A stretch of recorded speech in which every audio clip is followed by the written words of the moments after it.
Yes. Now we are going to start with device modeling.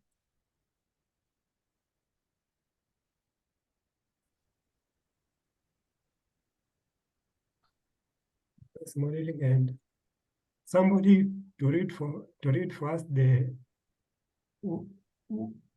what you can see on the screen.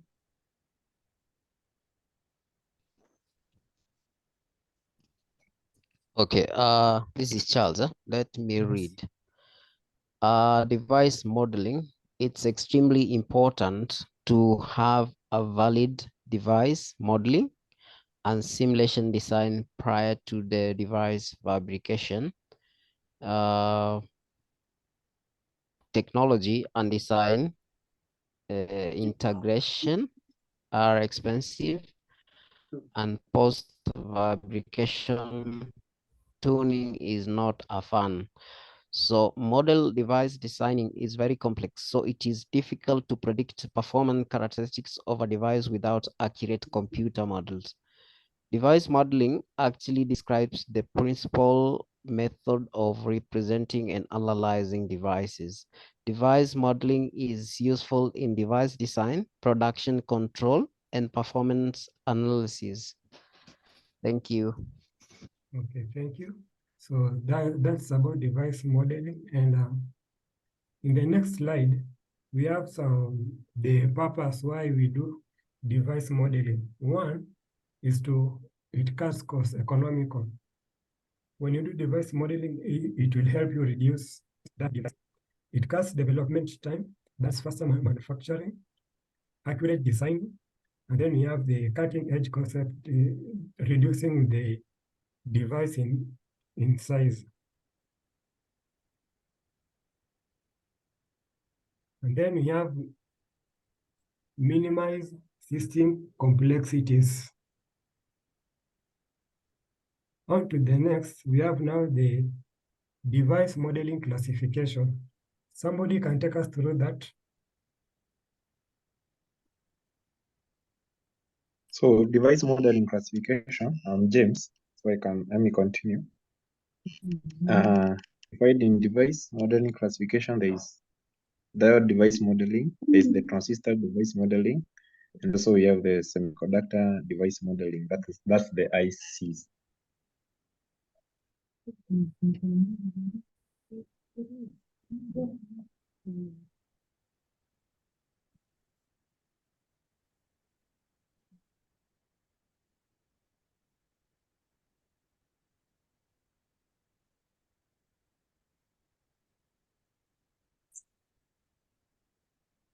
Okay.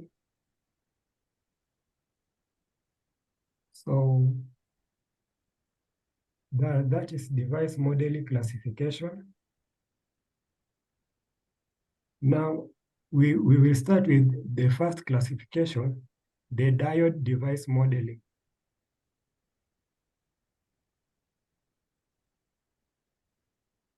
Diode modeling refers to the mathematical models used to approximate the actual behavior of field diodes to enable calculations and circuit analysis. The diode's VI curve is nonlinear. This nonlinearity complicates calculation in circuits involving diodes, so simpler methods are often required. Now, we will look at how an ideal diode in series with a voltage source. Somebody to read for us.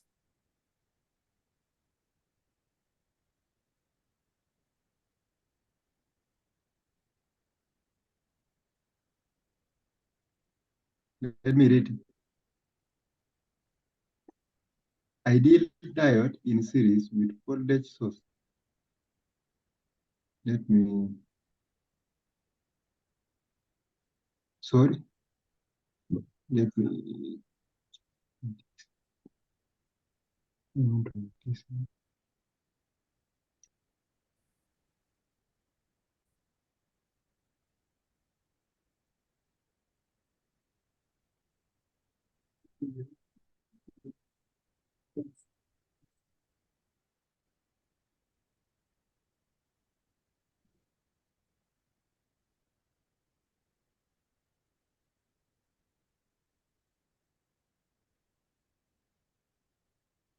Okay. Sorry, I had a problem with network. Now, the ideal diode in series with voltage source. The first one, consider the case when we add a voltage source in series with the diode as shown, as you can see in the picture. Also, the second one, when forward biased, ideal diode is simply a short circuit, and when reverse biased, an open circuit. The third one, if the anode of the diode is connected to 0 volt, voltage at the cathode will be at VT, and the potential at the cathode will be greater than the potential at the anode, and the diode will be reverse biased. The fourth one, in order to get the diode to conduct, voltage at the anode will need to be taken to VT.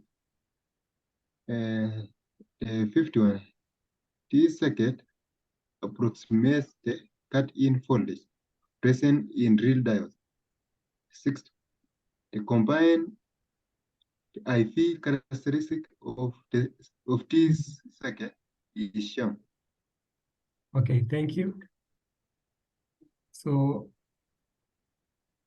as you was reading, I think you could see the corresponding diagrams, and here is the VI characteristic curve of the circuit. So we'll go on to the second modeling classification, which is the transistor device modeling.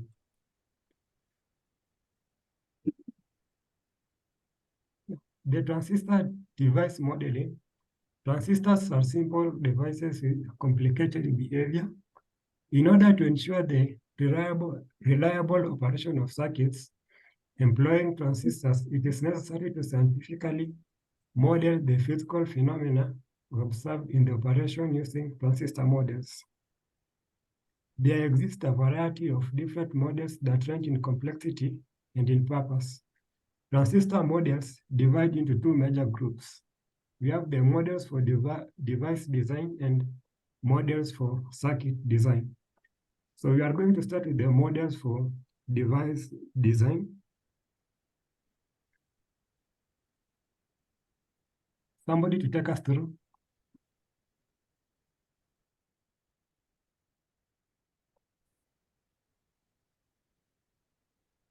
Victor.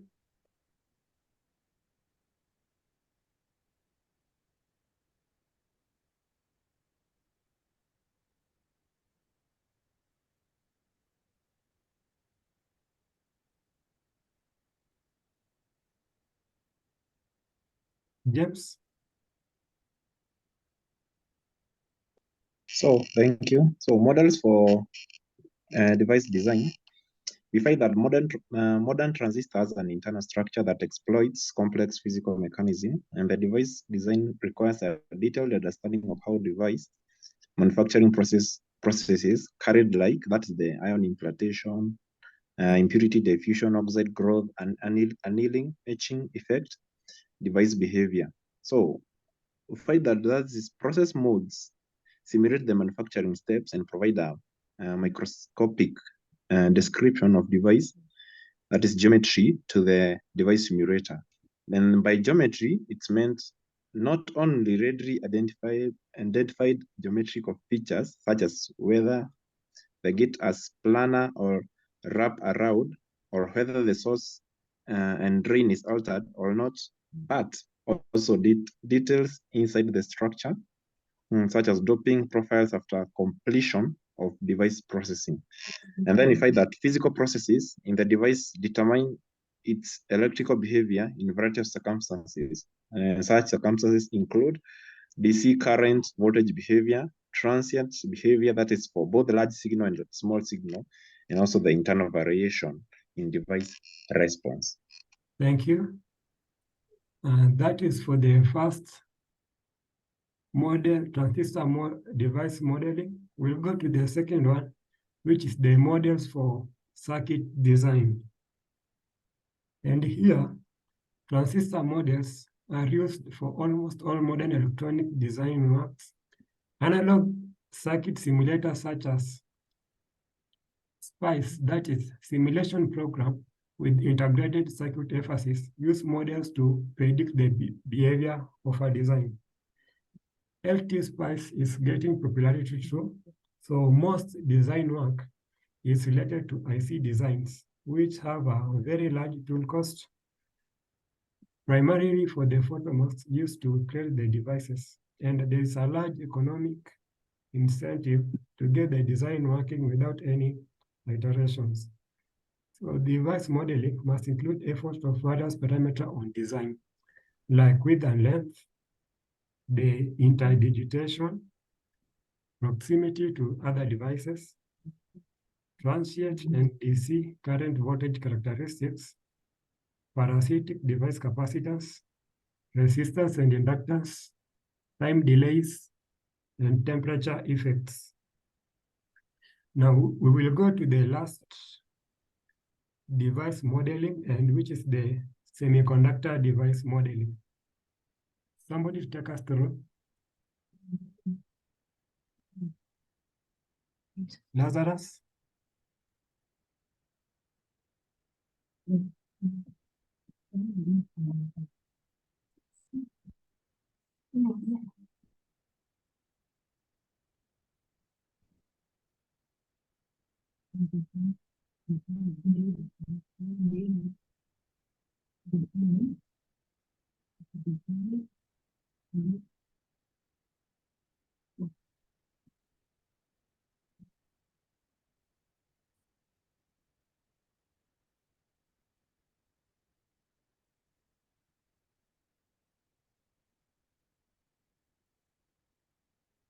Okay, thank you.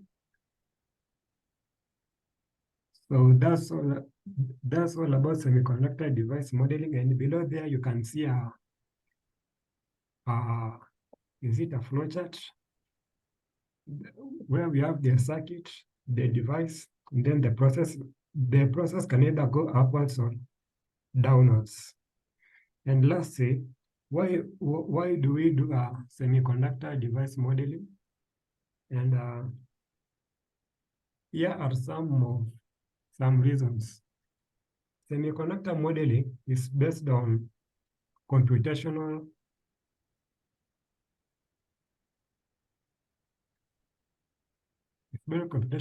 model mechanisms, which is the evaluation and optimization of various designs without resorting to costly and time-consuming trial, fabrication, and measurement steps. It may also include the creation of compact models, such as the SPICE, transistor models, which try to capture the electrical behavior of such devices, but do not generally drive them from the underlying physics. So this is now the need for semiconductor modeling. It provides valuable insight into important physical quantities, shortened development cycles, reduced cost, increased quality and reliability of final products. An important field of computational modeling related to semiconductor manufacturing belongs to process modeling. So we have come to the end of the presentation. Thank you for listening, and let's meet in the next lesson. Thank you. Thank you. Okay, you can leave at your own pleasure.